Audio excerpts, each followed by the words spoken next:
You want mine? Here, this not being used. Sure, sis. This you have one right here.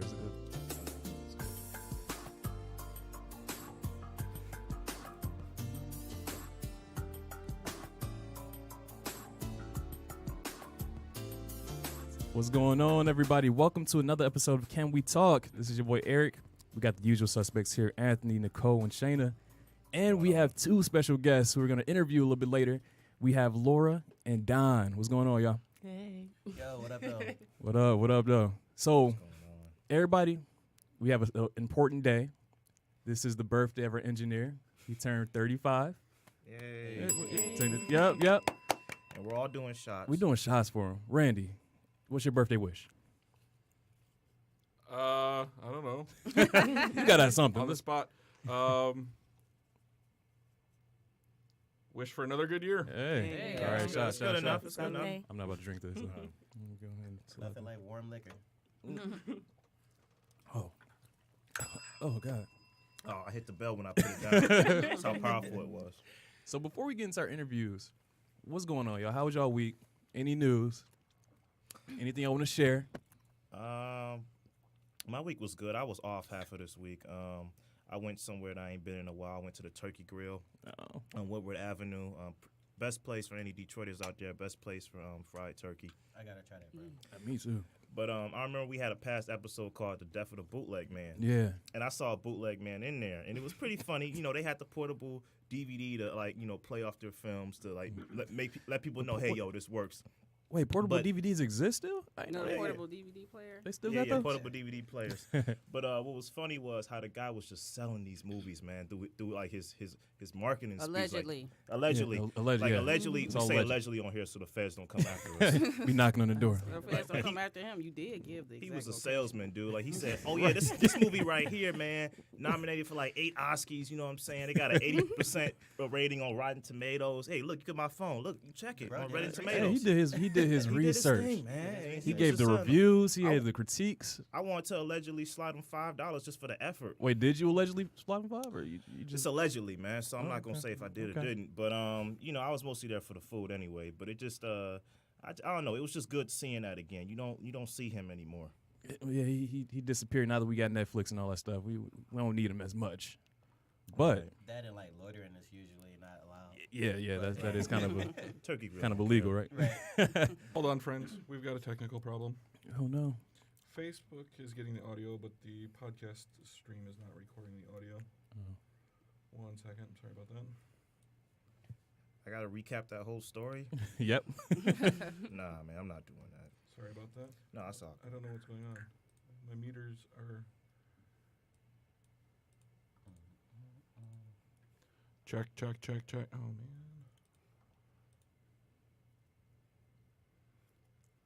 Sorry. That's the problem. All good. I'll play some music for us. Dude, what? I just saw this in here, so I'll grab it. I'm like, why you Press have buttons. that on deck?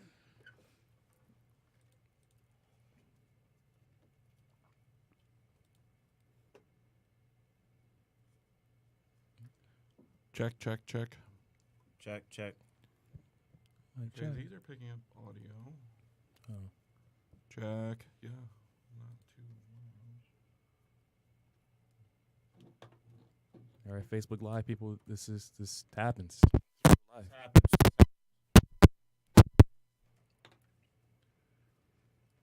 Check. Okay. We've got volume there. Why isn't this not coming through the stream? Check. Oh, man. In other news, has anyone ever been to an Erykah Badu concert? I want to know if it's lit. Oh, it's it lit. is. I really want to go to one. I just feel like You should everybody's just absolutely high. Park last year. Go It's to amazing. one. She at Shane Park. You went to that one? I was in there too. But she was like smoking weed with the whole crowd. Yeah, I was there. I was about to say that. I was like, Allegedly. I mean, you allegedly have to do that at an air. I was about to say the same thing. I feel like probably 90% of people high going there. So Oh, yeah, she asked the crowd. I Like, needed who to got be butt? alert. Okay. She's in a higher Oh, we're good. plane. We 1 all second. good? Yeah. Let me redo this. Sorry. We'll do the intro again. And Okay. then jump live. My bad. Somebody's pushing buttons they shouldn't be pushing over here. give him one shot, and this was. All right, we gotta do another shot then. All right.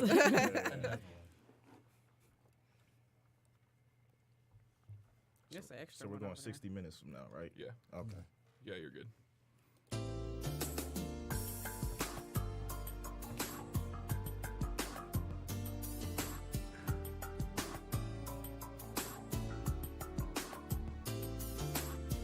What's going on, everybody? Welcome to another episode of Can We Talk? This is your boy Eric. We're here with the usual suspects, Anthony, Shayna, and Nicole. We have two special guests with us today. We're going to interview a little bit later. We have Laura and Don. How y'all doing today? Good. Yo, what's good? So since we already took the birthday shots, let's go ahead and move past that one. It's Randy's birthday. It's Randy's birthday for those who don't know. We had Our a little engineer. we had some technical difficulties a little bit earlier, so we took shots. We celebrated his birthday. He gave his birthday speech. So we're going to move past that. You may be able to see it on Facebook Live if you are looking. So Anthony, explain. We were talking about things that happened this week. Go ahead and re-explain what happened. The moment's gone, but I mean, the laughs this time are gonna be insincere. But Sorry about that. No, it's all good. It's all right, Rand. Happy No, birthday. I was at the Turkey Grill. I ain't been there in a while, and I saw a bootleg man, allegedly, who was really selling the hell out of his movie, saying, this one's nominated for 8 Oscars. This one has 80% on Rotten Tomatoes. Man. I got the proof right here on my phone. And I don't know. I just felt a little nostalgic, and I wanted to allegedly slide him $5. For real, I missed that, man. It's something about having a bootleg man come to the barber shop or meet you out on the sidewalk. They still do. It's just there's not as many this Right. time. I got to tell y'all, so this week I saw a movie. I don't want to give too much away, and I know Anthony, he's the movie man here, Right. but Blind Spotting. Oh, my God, y'all got to go see it. Blind Spotting is basically about two guys who live in Oakland. One's black, one's white, and one person, he's on parole right now, so he's trying his best not to get in trouble, not to get caught locked up again. And just going through the everyday struggles of him trying to survive through the streets and dealing with some situations. So definitely go see that. Yeah, follow me on Instagram at Reluctant Movie Buff. I'm going to post a review about this. But the other friend who is white, he's trying his best to deal with the gentrifying Oakland. Yeah. And he's trying his best to stay real and, stay tough and everything. But he's getting this other friend in trouble. So, when they're out on jobs and he's the one wilding out, they always say it's the black guy with the braids that's wilding out and not the actual, white guy. So it's funny how their relationship works and how it builds to this, cathartic, powerful climax. But it's very good. It touches on many things: police brutality, gentrification, identity. It's a wonderful film. Dramedy. Yeah, definitely go see it. Anybody else, Nicole? What you do? I know you did some stuff this week. I watched Orange is the New Black. I saw the first 2 episodes. I don't know if I like it that much. I actually really enjoy this season now. I wasn't enjoying the last 2 seasons, but they're picking up and they're kind of going on more backgrounds of each individual character where you're starting to understand more where they're coming from and they're bringing in more family members too. Nice. So I've enjoyed it. I watched 4 episodes, I think, last night while I laid in bed and ate mac and cheese. And Wait, now we're here. Are they not in jail the whole time? I'm sorry? Are they not in jail the whole time? They're are. in maximum, they're in max prison right now. Okay, Yeah. word. Okay. Yeah. Yeah, some crazy stuff went down for those who didn't see. Yeah. Shayna, what about you? My daughter's swim team, they had a team outing at a water park in Frankenmuth. So Okay. I'm tired of kids. And Do not her want to see coach that. was like, "Oh man, you getting in the water?" Like, yeah. He's like, "Oh yeah, do you swim?" I'm like, "No," and he kept trying to talk to me about the importance of knowing how to swim. Like, I know that already. Right. Teach the I kids. was like, hey, my mom was calling me, but she wasn't even there. I can swim. I just can't float. When people just be chilling. On Yeah, top of the water, I can't either. I can float, but I I do can't the swim. opposite. There we go. Right Right. It was just funny, because they're all they're mostly competitive swimmers, so it's just funny seeing them show off their skills in 3 feet of water. Right. I would have drowned in 3 feet of water. I'm sorry. So Don and Laura, before we get into our interview part, what did y'all do this weekend or this past week? Give us a little update on y'all lives. Well, speaking of Netflix, I saw How It Ends. At, Yeah, how's with Forrest that? Whitaker. yeah, I don't know how I felt about it. I mean, of Okay. course, Forrest Whitaker is amazing. Right, but right. Yeah. I don't know, something about Netflix movies. You never know what the hell is happening. But They That's kind of true. try too hard sometimes. They do. Some of Yeah. them hit the mark, some of them don't. Sometimes they go in. Sometimes Yeah. they go. all Hey, the some way of them in. are Yeah. hard though. I love the documentaries. They got the best They, documentaries. they kill it in the For real. But what did you think about it? I don't know. I mean, it's always seems wrapped around some apocalyptic catastrophe, but you don't know what's happening. It's like, why did this start? Right, What like, happened? what's Monday the and all that. It's a mystery. Yeah. Sometimes you don't gotta know. You just need to be scared. Right. It ended like, what? Like, it literally ended with a question mark, like, what just happened? That's because they can only spend so much money, so they can't get deep into the backstory, you know. But of course, Sometimes that Forrest works, Whitaker was though. amazing, as usual. Nice. I want to watch that. Still. Yeah. I gotta check that out. I still gotta check out 7 Seconds. I heard that's good. It's really good, Oh, man. What's her name? Regina. I keep getting them mixed King. up. Regina King, Regina Regina King, Hall. because I was gonna say Regina Hall. Thank Yeah. you. Regina Hall does her thing. Yeah, I love her in The That's her thing. Leftovers. Word, Oh, yeah, word. for real. So, y'all, I want to get into these interviews, so I'm going to give y'all a little bit of backstory into Don and Laura. So, Don is the creative director of his brand called 4R, correct? Close enough. Four. Four. I always tell people it's like saying black in French. Noir. You Noir. go with the F at the beginning. So, four.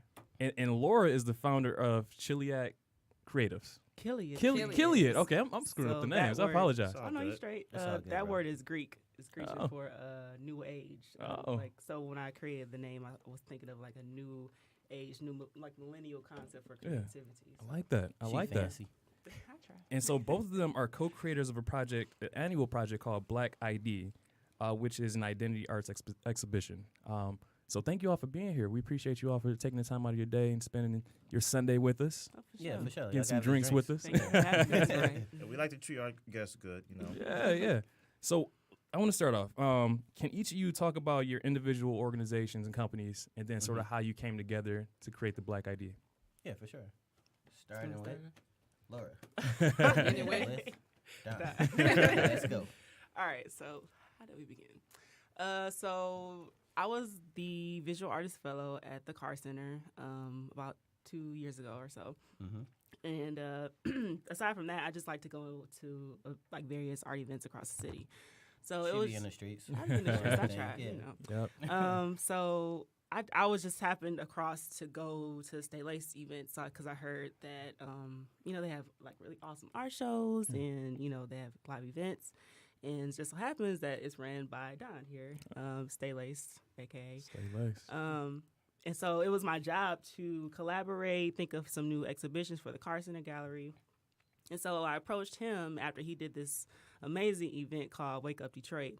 And it was kind of after the Alton Sterling and Fidel Castile shooting. And he wanted to do this event that kind of engaged the Detroit community on how we all needed to react to that, as a whole. And he did all these events, as I mentioned, and I wanted him to have something bigger in a bigger space. So I don't know if you all were familiar with the large Car Center, they used to be on Grand River. It was huge, and I just felt like he needed to be in a space that was just, like, elaborate. So then we got in touch, showed him the space, put our heads together, and Black ID was born. Wow. So, Yeah. That's awesome. And then Laura also pretty much manages the Fine Arts Breakfast Club, Detroit's Fine Arts Breakfast Club. Mhm. Y'all Okay. meet every Monday at Yeah. Noni Shore Grill. Explain a little bit about that. Sure. So it's a very informal meetup gathering of just like artists, art collectors, curators, gallery owners from all across the Metro Detroit area, and we meet up at Coney Island and we eat. Like we smash. But they low key. Food. I need to stop by. Yeah, they low key the It's- plug for the art scene. Like Yeah. if you Wow. like from collectors to gallery owners to artists, like it's like We have people from the DIA Yeah. come. The director Okay. himself Wow. came. His wife comes. Like normally, and yeah, we just talk art. Sometimes we sell art. We talk about events that artists can be a part of. Yeah, it's just it's yeah, a it's good the place platform. to be. It's definitely So- a good platform. So for those who aren't artistically inclined like myself, could I still? I like art. I like to go and see different galleries and stuff. Could I still stop by, or is it for those who are serious about it? Bro, Oh, for it's sure. Coney. Pull up. Right, Artists it's welcome to Coney everybody. Island, so Right. Pull up. Yeah, it's Yeah. cool. Perfect, But alright. yeah, like Laura was saying at the time, my brand was actually called Stay Laced at that time, and I was curating small art, hip hop kind of events, showcases, mixers at different venues in Detroit. And like she said, with Wake Up Detroit, I just I'm not like a heavy social media guy where I'm there all the time, but I see the big stuff. I follow what I like to follow, and like she was saying, after the shooting of like that we were seeing, all the shootings we were seeing, Alden Sterling, Philando Castile, all of those things.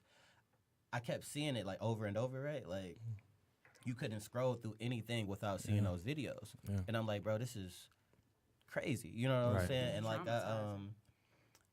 I was like, I don't have a huge platform, but I do have one because I noticed that people just needed to talk for real. They want to talk about what was happening. They want to talk about how they felt, possible solutions to what's going on. Like people just needed somewhere to kind of meet.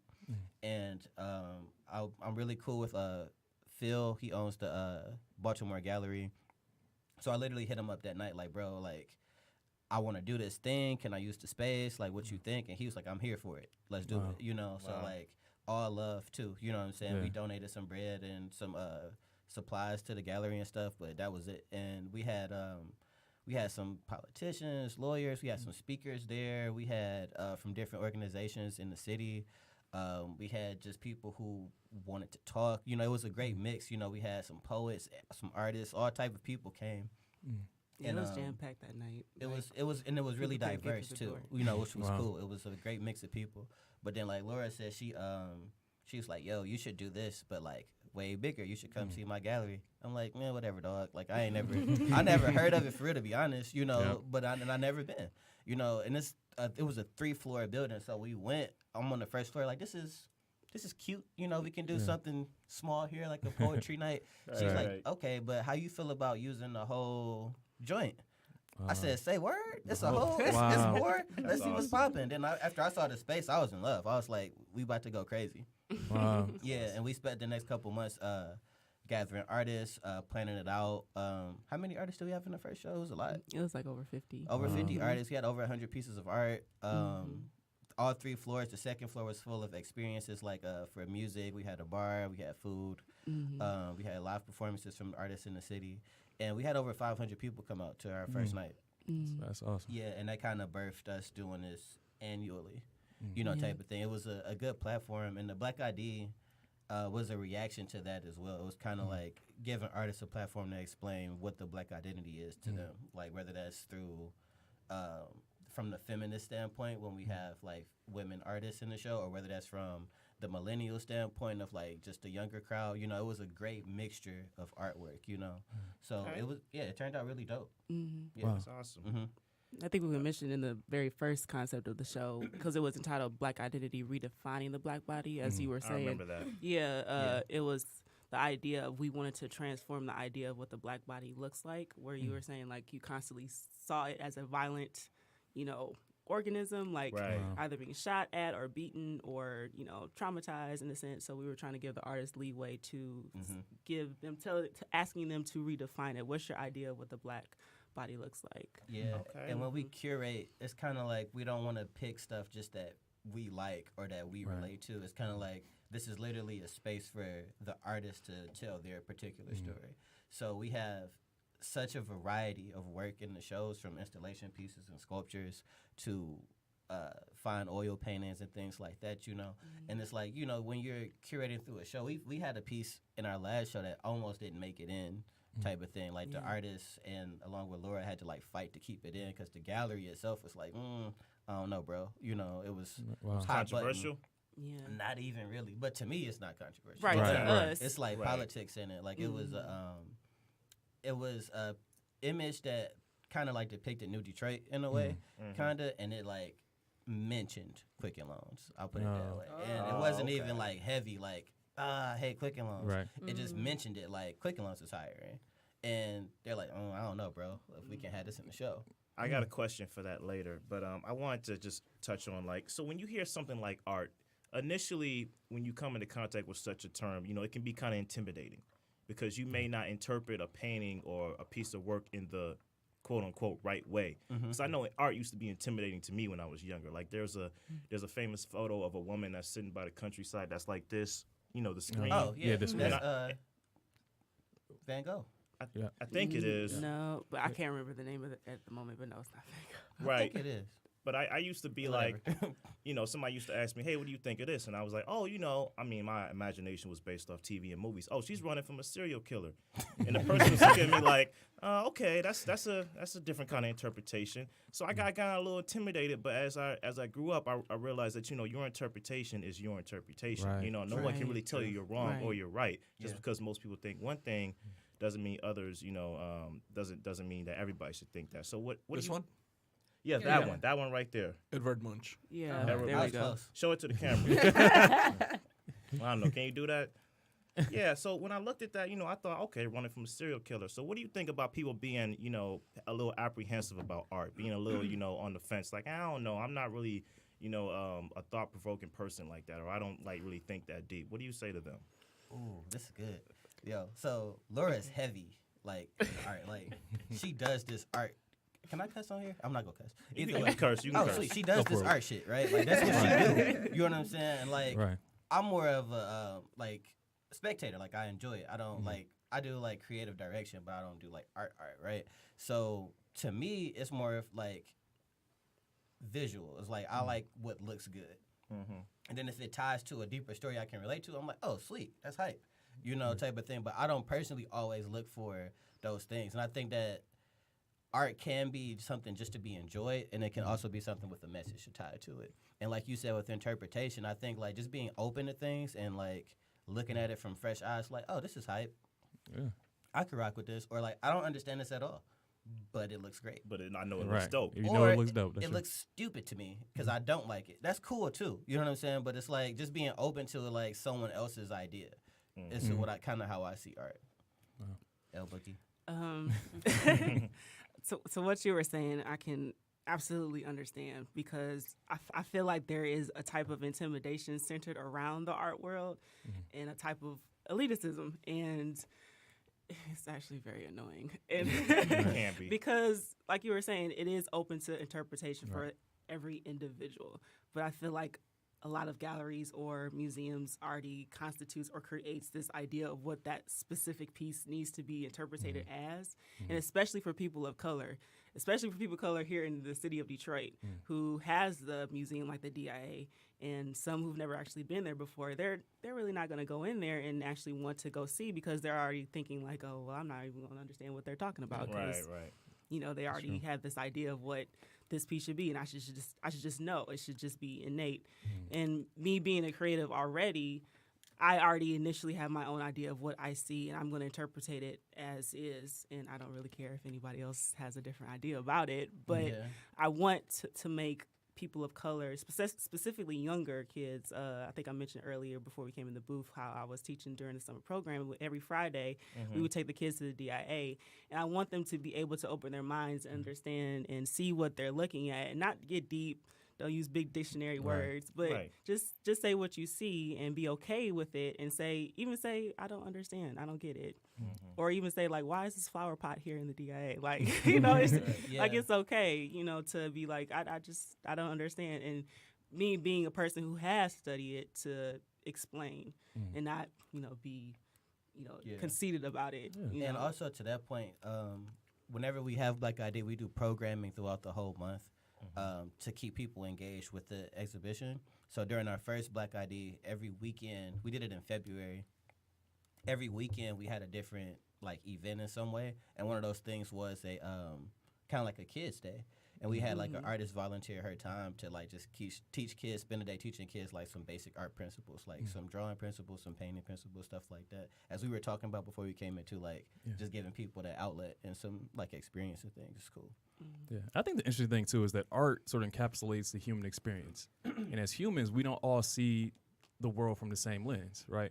And I think, and me, I'm not an artist, but I play trumpet, and being a musician is sort of very similar.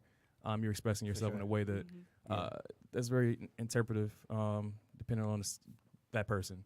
And so, when you're looking at art, I think it's one of those things where people seem quick to judge a piece based off of their experience and what they view, as you were saying, as correct or right. But it takes away the value from the individual. It takes away their voice, which you have to be sort of cognizant about.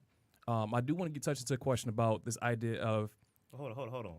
Shane and Nicole, y'all have any questions, or y'all good? I don't know. Who Wait. Okay. So this question is tied into this idea. So art is sort of showcase sort of activism in a way, right? There's activism through art.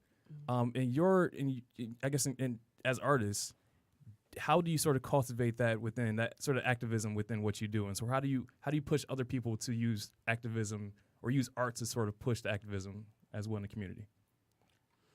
I would say for us, excuse me, sorry, it's being open to different narratives. As you said, like art kind of portrays the human experience from their perspective, right?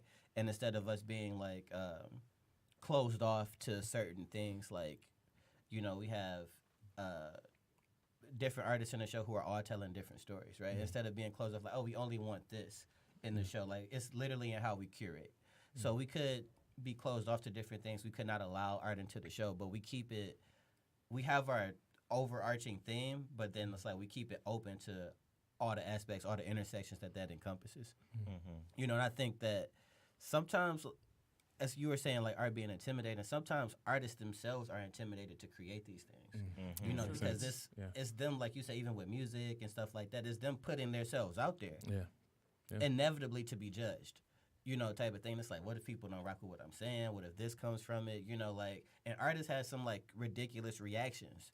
To think people have like tried to destroy things, not in our shows, but people have tried to destroy artwork and like these, all type of stuff. So it's like, I think like being open to letting people like tell those stories. Like we don't have to agree with it ourselves as curators, but we do have a platform for you to tell your story. Yeah. And I think like keeping it open like that encourages activism in that way of like, oh, yo, like I'm feeling the way. Right. You know what I'm saying? I have a way to express that now, and I have an outlet to show it to other people. Okay. Mm-hmm. Right. Yeah, I think with us personally, our activism, of course, is to make Black ID. Because I can say personally, I'm not that vocal in terms of just expressing my own thoughts and personal opinions. It's more through my actions. So I can say through Black ID, that's my own personal activism to speak against whatever social issues I may think of or have. And when we actually accept the artwork, it's an expression of myself or my own thoughts on this particular issue. But what Don was saying before about that this particular artist in this last show who had to fight for his piece, that to me also was me trying to fight for this piece to be a part of my show, because this has some, it has a word that I feel like it needs to be expressed, and I don't feel as though it needed to be pushed back or pushed out. So it needed to be included. So it's happening now. It's happening. Right. Yeah. That's so crazy too about the intimidation of the art scene and culture too. Is that it's like, just slid, just under the rug, and it just been kind of like, okay. And it's like, this is an art show, bro. It's about expression. It's like you are off some like, I mean, everybody got to pay bills, but it's like you're willing to like put business over like what you really are founded or started for. It's like, yo, like this is an art gallery. There should be art in it. Right. It should make people feel a way. Exactly. It's got to be provocative. It has thought provoking. But it's like, I don't know. We got, we have to please certain people or whatever. It's like I understand that, but it's like, yo, like that's not the nature of your business and what you started as. Losing your way. Right. Cray. And I do have a question to that. So I guess you answered my first question I have. So seeing art pieces like the Quicken Loans piece that does, I'm just going to say the magic word, that does speak to gentrification in Detroit. I had to do it. So I'm saying like what's, as people who support artists and are artists themselves, what's your opinion to like the two cities of Detroit, like the Tale of the Two Cities theme that's going on in Detroit? Me personally, I think that you should embrace the change and find your lane type of thing. Like change is inevitable. If it didn't happen like right now in this era, it would happen 10 years from now, whatever. Like Detroit has gone through this like cycle. This has happened before, right? The type of thing is going to happen again. Like change is inevitable. It's going to happen. Change is uncomfortable sometimes, right? We know, coming from Detroit, living here all your life or whatever, you see things, you see the changes and whatnot, and some of them are cool. Like, sweet, I can go to brunch. Like on Woodward. I love brunch, cool. Right? Bottomless mimosas? I can skateboard. It's a bike lane. It's mad inconvenient for parking, but you can bike down the street, down Cass now, whatever. I say embrace the change, but find your lane in it. So for us, for me particularly, and with Black ID, it's like allowing us, for example, to have a 200, 300, 500 attendee art show on the main strip of Woodward downtown. That's crazy, for where you from? The West Side, East Side? Yeah, West Side. West Side, in here. Hey, Like, West Side two is in kids from the here. West West Side. Side. You know what I'm saying? Like 2 kids from the West Side. We got a huge art exhibition on Woodward. It's up for a whole month. And because of that, we were featured in Metro Times and on Black Detroit Magazine, all these different things. And it was like, that happens because our world is it's more attention on it now. People are looking for these things now. Detroit has always had an art scene, always had music, always had creativity here. It's always been this like hub of creativity. It's just that now there's more of a light on it. Like, oh, look at Detroit. They're doing stuff. Right. There's stuff over there now. Wow. You know what I'm saying? It's not just this violent, crazy place that we always hear about. It Right. still gets gully, Quote unquote Oh, yeah. broken city. but it's still, so I think I don't actually see it as separate. I see this as just a part of our city. Mm-hmm. You can go to the West Side, the East Side, and things still get real. You can go to Midtown and have brunch, like we said. You can kick it. Yep. There's some changes happening for sure, but I think like taking advantage of those changes and those opportunities is like the best thing you can do. No, yeah, I absolutely agree. I mean, I think it's just taking the initiative to want to be the change and make the change in the city. I feel like we are at an opportune moment where it's like the beginning point. Like you either take the chance or you just let it pass you by in terms of just being a part of this quote unquote revitalization. And it wasn't intentional when I wanted to link up with Don, and I didn't think it was going to be something as big as this, but I'm so glad that I am. But if I did not take that opportunity or see as it could be something as big as it could be now, it would have just, probably just been, oh, that's nice. You did that one thing that one time, and, it just went, it went really great. Sure. But now, we're seeing the change. We've seen the effect that it has on so many people. Like, so many people have walked up to me and said, today was like the worst day ever. And I came to this opening tonight, and it shifted how I just thought of everything, about how I thought of the city, how I thought of the art, like here, like everything. And that's what I do this for. But, I felt like now we started something. This momentum can't just stop. I feel like it would be dishonorable for us and as well as the artists to just like halt it. So we have to keep it going. It's a part of something, this city now, that I think is like put up, I guess we say a foothold in the city that we can't just, get rid of. So we just got to keep it going. Yeah. Why was it the worst day for them? Oh, just emotionally. Just emotionally. Somebody came up to me and they were just saying today was just really bad for me. Like, and I came here today and this just like really brightened up my day. Like, it was just, okay. Yeah, nothing like that. Yeah, I was going to say. Like, what happened, right? I mean, but just random people like came up to me during like the opening night this past June and was just saying like, this was just like the worst. Like, you guys just really done something so phenomenal that I just can't even imagine that y'all do. And for me, I can't really see that because we're so behind the scenes running around. We can't take it all in. But when somebody comes up and say, I never thought of something like this before. Yeah, that reaction to your product is like it's like, oh shit, people like what I did. It's awesome. Yeah. Right. It's like a gold star. Wow. Yeah. And I feel like this time of Detroit is such an opportune time for millennials, specifically like us. And like Don was saying, we try to have public programming within the exhibitions that really pulls in the millennial generation to let them know y'all can do this too. It's really just about collaboration and intentional, programming to make a change in your city, just to be a part of it, because we are Detroit-born, Detroit natives who has the right to be a part of whatever is happening in the city. Yeah, so agreed. Speaking of Detroit, I wanted to ask you about your brand, Farrar. Yeah. You said it right. Yeah. I'm practicing. Explain how you came up with that name. Oh, for sure. So, as you mentioned, Farrar is a brand. I have 2 partners, Clue and Jimmy Goldfingers, the photographer. Shout out to them. Yeah, my homies. But Farrar is it's a streetwear lifestyle brand, so we create streetwear apparel and we do creative direction for other brands. We focus pretty much on niche marketing, so brands that have like a specific audience type of thing. So like a coffee shop that only wants to cater to like millennials or a sneaker boutiques, things like that, kind of like the smaller businesses.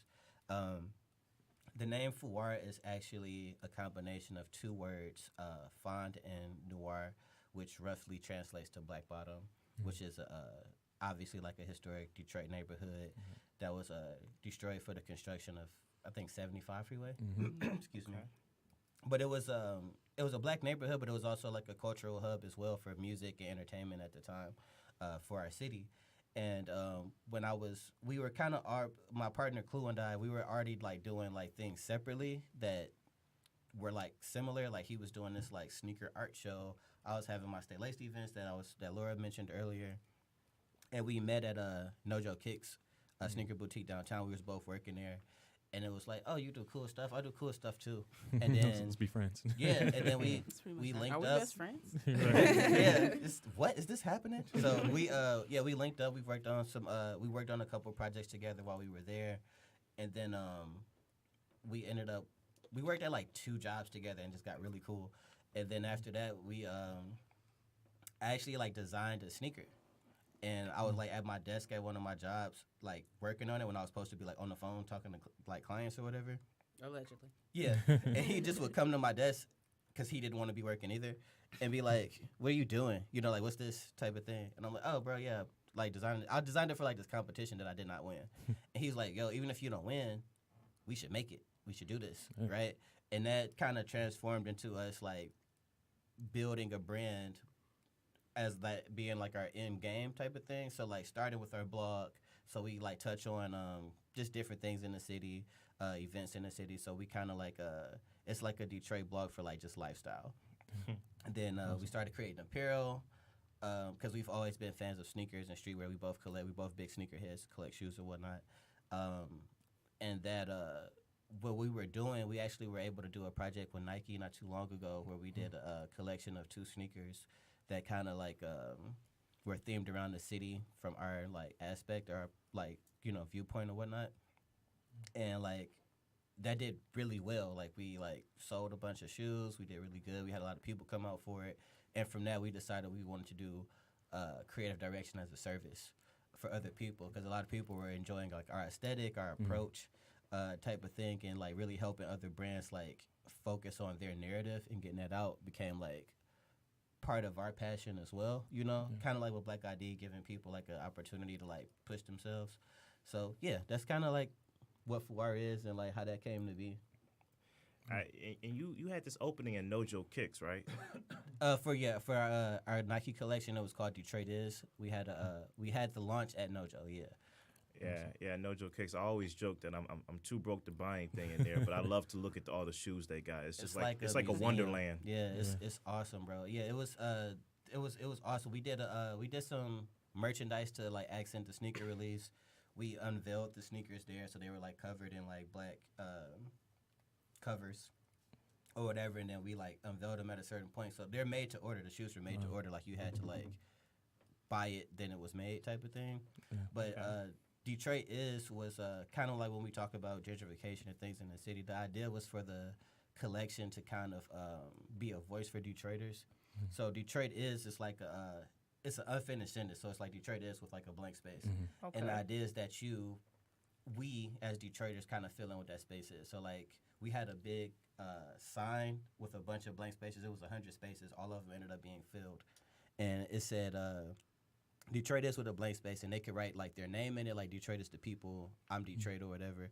Or you could say Detroit is great, Detroit is dope, or Detroit is shitty and I don't want to stay here. You know, you could write whatever you felt about the city, you know, in those spaces. And it was like engaging people, like really like and enjoyed that, you know. What's your answer to that? Detroit is what? I wrote dope.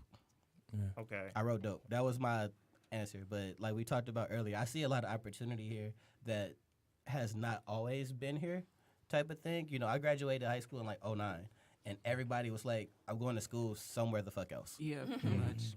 And when I graduated college, I'm not going back home. It was like everybody wanted to leave, which is like cool. If you have opportunities you want to go, I'm not saying like, oh, don't abandon our city, but, you know, do what's best for you for sure. But nobody wanted to stay here, you know, and it's like now people are moving here, people are living here. There's a lot more opportunity here now. For creatives, for tech industry, for business, you know, and so that's where I wrote Detroit is dope, because I think like, yo, like if you really about whatever you want to do right now, there's an opportunity for you to do it. There's a space for you to do it. It's awesome. So, What do you think? Detroit is what? What did I write that night? I don't know. I don't know. It depends on how many drinks you had. You might have been like, Detroit is tired. Like, Right. Detroit is tipsy right now. hey. I mean, it's so many things. Detroit is.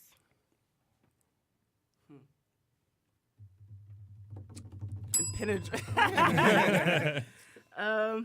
It's remarkable. I mean, it withstands the test of times. It endures. I think maybe I wrote endures, but it's gone through a lot. It's still standing, and people now I think see the beauty that is within it, and those who see it are taking advantage of it.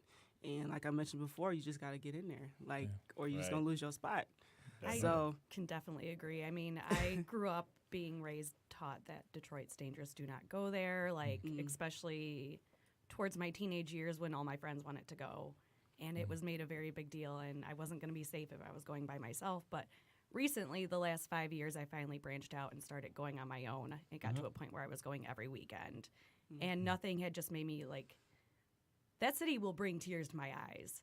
I love walking around it. I love seeing everything. I love seeing the culture. I love seeing all the opportunities that are there now.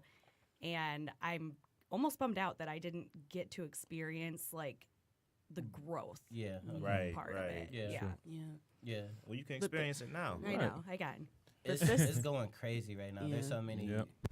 The construction downtown alone is so the Shinola Hotel is going up. The Hudson building is going up. It's going to be the tallest building in Detroit. Yeah. So it's crazy. Yeah, But there's so many beautiful parts aside from Midtown/downtown. Right. I mean, we all grew up in the West Side area, so we all know Livernois Avenue of Fashion. Northland Skating Rink.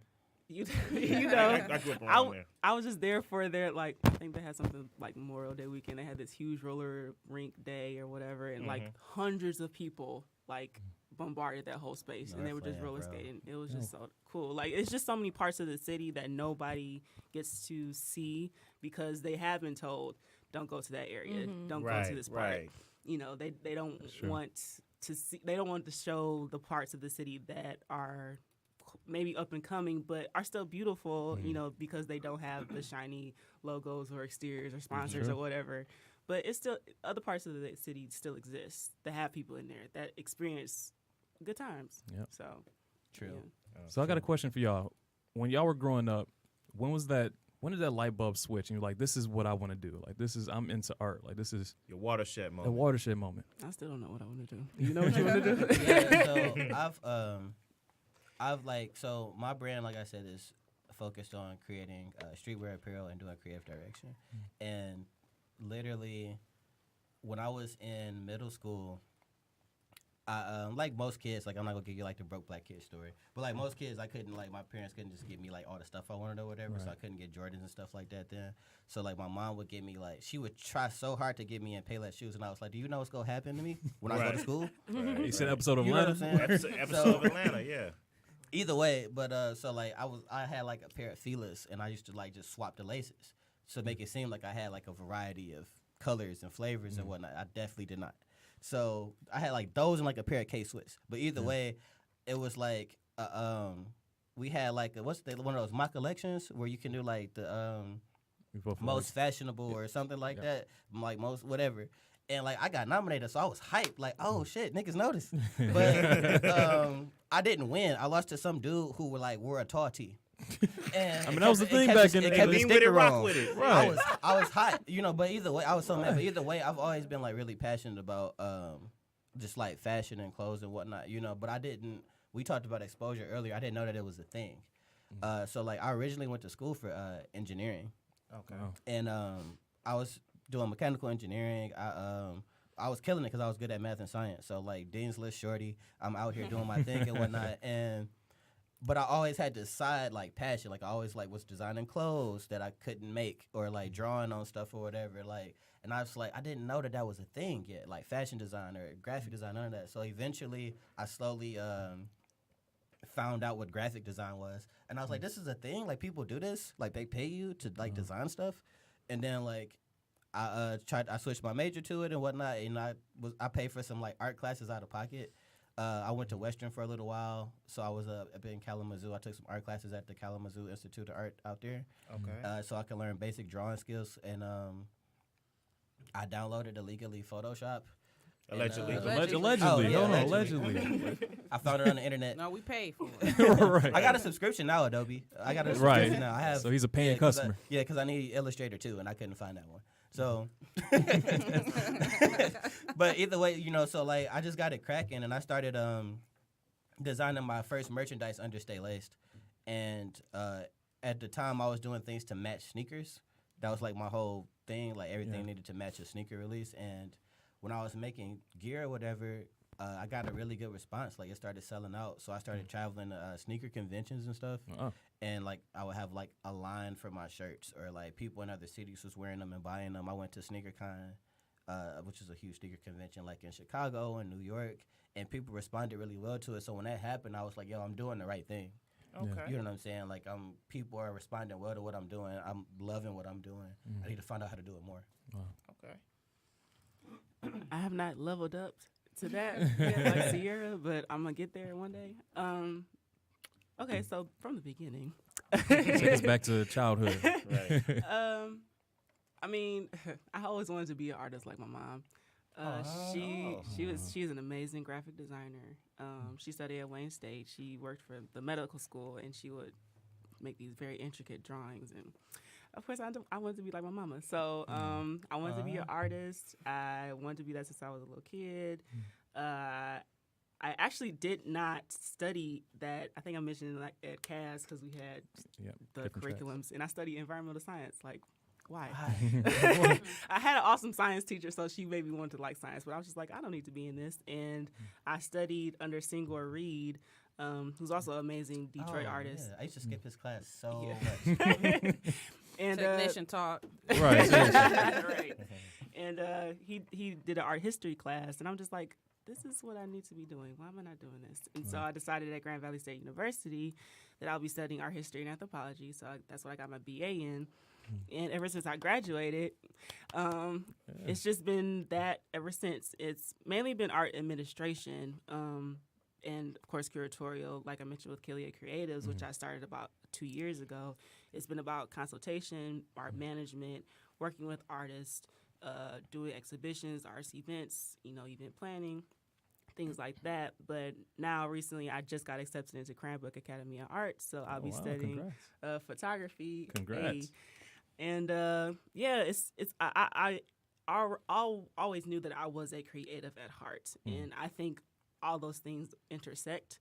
So I'm not just into art visually, but literal arts, music, dance, all those things that I have studied before. I've just put most of my time into the visual arts. And so, I mean, I think it's just something about being a creative that you can't just do one thing. You have to experience it all. And I think I'm still at that point in my life. I'm very young. I can still do it all. I can still experience as much as I possibly can. True. And I don't want to limit myself, and I don't want other creatives to think that they have to limit themselves either to just study one part of the creative spectrum. Because there's so many things that you can experience. 100. That's true. All right. Well, I hate to interrupt, but I have to leave because I have to go to work. She has to go to work. But I'm really glad I came here and I got to learn a little bit more of what you guys do. For sure. I think it's awesome. I did get a chance to look at the artwork, which I loved. There was a lot of sculptures that I really enjoyed.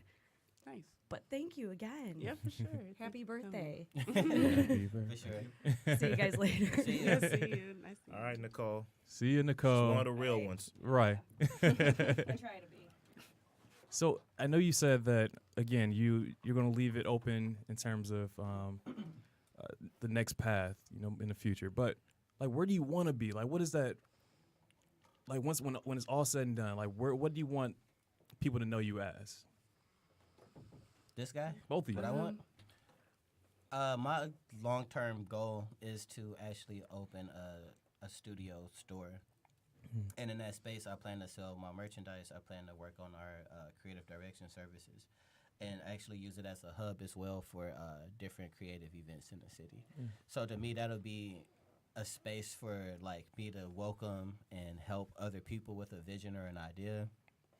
but also a space and an outlet for me to produce and sell my product as well. So to me, I want people like I don't really like necessarily care about being like famous, but I do want to be like known or respected in my field type of thing. You know, like I do like. I think we all kind of enjoy like being known, like people like saying like, "Oh, what's good? Definitely. How's it popping?" You know, like that acknowledgement is cool. Right. So I think like to me like, but my success isn't like based on that. It's more so being like, "Yo, like I saw that you made this and that shit was crazy, and I liked it." Wow. That feeling of people like buying into your product or your service like feels really good, and I think that that's something I kind of like fell in love with. You know, like seeing people wear something I made. Or seeing people like enjoy an event that we hosted or curated, it's like, yo, like that's dope. You know, that was worth all the meetings and the money that we spent and all the bullshit we had to go through. Like you telling me that made it worth it. You know what I'm saying? Type of thing. So like, I really enjoy that engagement, and to me, like that's one of the things that defines success for me. It's like being in a space to like continuously make people feel that way and enjoy the things that I produce. Nice. I don't know what I want to be when I grow up. I mean, I don't either. it's just so many. Like as I mentioned before, you want to do it all and experience it all, and I just want to be able to express myself through whatever I create or do to live a comfortable life, as in to travel or to. You know, talk to hundreds of people at a lecture hall or something like that. Like I want to be able to, you know, do my artwork, teach children, talk to the youth, do things like this, but it's all funded through whatever I create and, you know, give to the people, you know. So I can't say specifically because I just want to do it all, you know. You want to be an art savage. You just want to Boom. like, be There we you go. wanna be Yeah. savage at It's every at part of everything, Yeah. you know, and I've come to that realization, and I want other people to feel comfortable thinking, you know, at this point in my life, I'm not sure what it is specifically that I want to do, but I know I want to do all these things and see how I can get there. And I want to be that, you know, person to help them get there as well. Because, you know, we all experimenting, still trying to figure out what we want to do, but... Laura is a savage. She just is modest. Modest savage. It's this quote This that savage. I saw on the internet. It's like this brand I follow from Chicago, Joe Freshgoods, and he said, "Don't let the internet rush your art." Right, and I think that applies to like just life, right? Like it's like you get to a certain point in life, and you're like, "I'm supposed to have this by now, or I'm supposed to have that by now," and you forget what like actual your personal success means to you, type of thing. So like. If you are creative, if you're making stuff, if you just like going to work and you have a family, like whatever you're doing, like I think sometimes we forget that we're already doing like the shit that we want to do. Right. Like as awesome as Laura is, she's like she said, she's about to go to Cranbrook. She does photography. She does art. She curates. And she like low key about to get into DJing, I think. Yeah. Like, For real? bro, Oh, so we bro, can hire you for doing parties? it already. Like you know what I'm saying? funny. Like Thank it's you, like man. it's sometimes I don't think it's always like a solid like end thing. Like Boom. Yeah. boom, I'm here. It's like, yo, you doing it right now. You're Right. dope. Yeah, Thank you, success doesn't have a required age. I think that's something true. people need to That's it. remember. Like, you don't have to be successful in your late 20s. It doesn't have a required age. You know, as long as you're working towards it in some kind of form or fashion. Absolutely. Like, I love media. I love film. I want to write for TV eventually. But this podcast we have here, I feel like this is something that's gearing towards what I want to do because it's media.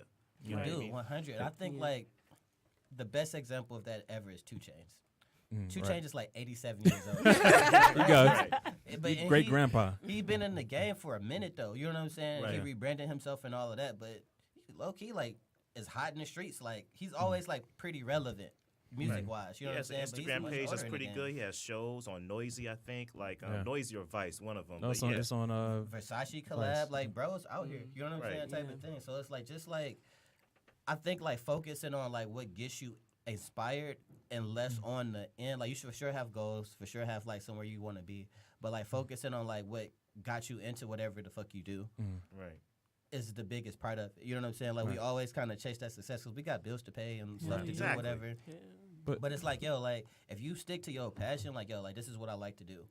Right. You know what I'm saying? Like that happiness is like, it's you can't attach a value to it for real. You know what I'm saying? Like you doing what you love. You feel true. me?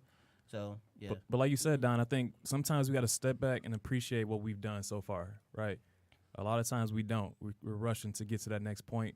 But if you don't appreciate where you are, you tend to get lost in the shuffle, right? So I think it's always, no matter what you create, what you do, Just be like, I did that, right? I put 100. that out there. Yeah. But don't Yeah, get complacent though. Yeah. That's it. Don't get complacent. And that, I have trouble with that as well because like I'm the type of person where like I'll be in the middle of like Black ID and it's like 100 people in here and I'm like, this is hype, but what I'm gonna do next? Yeah. Right. You know, Yeah. like it's like this anxiety, like to keep doing things. Like as a creative, you always are kind of looking toward the next thing as a business thinking owner, what's entrepreneur. Yep. Yeah, and that drives you. And I always describe that as like that is the literal feeling of ambition. Yeah. Like that's what ambition feels like. It's like, yo, like this is hype, but what am I doing next? What am I working on next? What's going on? Type of thing. And it's like it can get tiring, but I think like embracing those moments, you know, type of thing. Like, and during the first Black ID, like one of the artists was like, he just came and grabbed me. He was like, you need to just chill. And he was like, look at what y'all did. You know what I'm saying? Like, take a step back and just look at what y'all did. But And mind like, you, that's it's important. only really us two doing it. So So no, really, it's us. Yeah. I In the mean, so for trenches. us to, we're in it because it's just us in it. So Right. we have to be attentive. We have to be like, okay, so what's happening? What's happening over there? The lights, oh, the sound. Okay, everything's going to crap. Okay, hold up, let me get down, pull them real quick. Like we We are can't. doing all things. Yeah, we're doing everything. So Yeah, I can from- completely agree with that anxiety. It's like we can't appreciate what's happening until, like I mentioned, somebody coming up to us and saying, you know, thank you so much for doing this for us, like us as a people, because we never get to see something like this, and that's when we get to like stand and be like, okay, now I I've see been what thinking we're about doing. that more too. As in, it's like this concept I've been thinking of like when do creators get to consume? Right. And it's like when you Yeah. like are like a creator in any way, like visual, whatever. It's kind of like you're so busy doing your thing that you can't always like support or go to other stuff that you want to do. Or if you got friends, you can't enjoy certain things. And I think like that's like a really interesting concept to me. Like I think about y'all follow like Dwayne Wade and Gabrielle Union, I don't Not follow really. celebrities. right? Well, either way, like she's like obviously like a huge star. He's a huge basketball player, and it's like she probably want to be at every game, but she busy because she doing her stuff. He probably want to go to like every time she's shooting or like see every Right. movie, but he got to hoop. You know what I'm saying? Right. Type of thing. It's like That's when do true. they get to consume? Yeah. You know these things as well. It's like it's just an interesting concept to me. So, Put it on the shirt. all right. So, Put that on the shirt for real. right. So we got about like 5 minutes left. I wanted y'all to give out your plugs, your personal plugs, Instagram, Twitter, whatever, so the people who's listening, you know, follow you and stuff. Ladies For first. sure. So Instagram at Laura D Gibson, Okay. personal. Business at Kiliad Creatives, CHILIAD Creatives, and yeah, Facebook Laura D Gibson, Twitter Kiliad Creatives. Boom. Yeah, bro. I be in the streets, so I got all type of names. AKA. Young Escobar. No, it's, you can. I'm mostly an IG person. I really don't like Facebook that much, but I have one for business things. But you can follow me on Instagram at staylaced_Don. The business page is foir.life, so FOIR.life. And on that page, you can keep up with all of our projects, everything that we're working on, everything that we're doing, our blog and stuff right now. Actually, like literally, like right now, my partner is at Brunch with Love, Brunch Detroit, another blog that we're working with right now on Okay. something. So Wow. 2 places at once, you know, staying busy doing the thing. But yeah, definitely check us out. Yeah. Shayna, Eric, Nicole, and I, we always try to like tie our unifying themes to the city of Detroit. We don't always get a chance to, but I think with y'all help us pay that debt, you know, and then some with this episode. You know, Eric, Shayna, y'all got anything? I just think that it's like totally refreshing to see individuals in and of Detroit speak so highly of Detroit. Right. I agree. I love the city. Yeah, man. And I just think that y'all keep doing what y'all doing. I think it's needed. You know, we have a lot of people, especially young kids out there, who are trying to find a direction. It may not be the traditional route. They may be the creative type, but they need to be able to cultivate that somehow in some way. And I think what y'all are doing are exposing the kids, exposing people in the city and the community to a new form of expression that they may not be aware of. And so, yeah, keep doing what you're doing. I want to see y'all blowing up, man. I want to check. Definitely. I want to check on the news and y'all making millions. Hey, Oh, I hell hope. yeah. that'd after be 2 hype. years I at hope. Cranbrook, let's see. For sure, man. Thank you. Yeah, thank you for having us. All right. It's been a great episode of Can We Talk? Ding. Happy birthday, Ren. Thank y'all for coming out. It was good hearing Thank about you what y'all so doing. much. No, That's for sure. great.